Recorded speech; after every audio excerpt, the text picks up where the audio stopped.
चुनाव आयोग ने उत्तर प्रदेश, उत्तराखंड, पंजाब, मणिपुर और गोवा में विधानसभा चुनावों की तारीखों की घोषणा कर दी है। चुनाव इस साल फरवरी और मार्च में होंगे। 10 फरवरी से शुरू हो रहे चुनाव के नतीजे 10 मार्च को घोषित होंगे।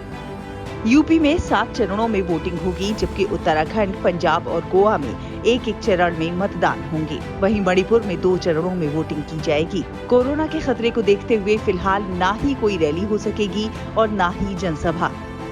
15 जनवरी के बाद हालात को देखते हुए रैली के लिए स्थानीय प्रशासन से पार्टियों को इजाजत लेनी होगी। इसके साथ मतदान के दौरान भी आयोग की ओर से सख्त गाइडलाइंस जारी की गई हैं। देश में बढ़ते कोविड-19 मामलों पर चिंताओं के बीच चुनाव आयोग ने कहा कि हमारा पहला और सबसे महत्वपूर्ण उद्देश्य कोविड सुरक्षित चुनाव है।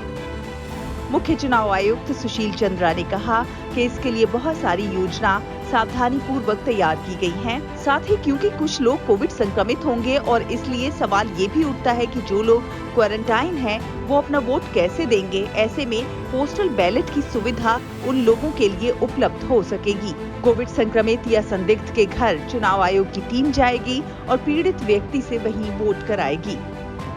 इस पूरी प्रक्रिया की वीडियोग्राफी भी की जाएगी। ऐसे मतदाता चुनाव अधिकारी को डाक द्वारा इलेक्ट्रॉनिक रूप से या फिर हाथ से अपना मतपत्र दे सकेंगे। ये सुविधा विधानसभा चुनाव के दौरान कोविड प्रभावित लोगों के साथ साथ 80 वर्ष से अधिक उम्र के वरिष्ठ नागरिकों और दिव्यांगों के लिए भी उपलब्ध होगी। इसके अलावा चुनाव आयोग ने कहा कि सभी मतदान केंद्रों पर मास्क और सैनिटाइजर भी उपलब्ध होंगे, ताकि ये सुनिश्चित किया जा सके कि मतदान कोविड सुरक्षित तरीके से हो। चुनाव आयोग ये सुनिश्चित करने के लिए मतदान कर्मियों और मतदाताओं दोनों के टीकाकरण पर भरोसा कर रहा है कि चुनाव के परिणाम स्वरूप कोविड-19 मामलों में वृद्धि न हो। मुख्य चुनाव आयुक्त सुशील चंद्रा ने कहा कि उन्होंने चुनाव वाले राज्यों के मुख्य सचिवों से कहा है कि वो 18 साल से ऊपर के सभी नागरिकों के टीकाकरण में तेजी लाएं और ये सुनिश्चित करें कि सभी चुनाव अधिकारियों को बूस्टर खुराक दी जाए, जिन्हें फ्रंटलाइन कार्यकर्ता के रूप में नामित किया गया है। वहीं चुनाव वाले राज्यों में आयोग के हस्तक्षेप के बाद टीकाकरण कवरेज में सुधार हुआ है।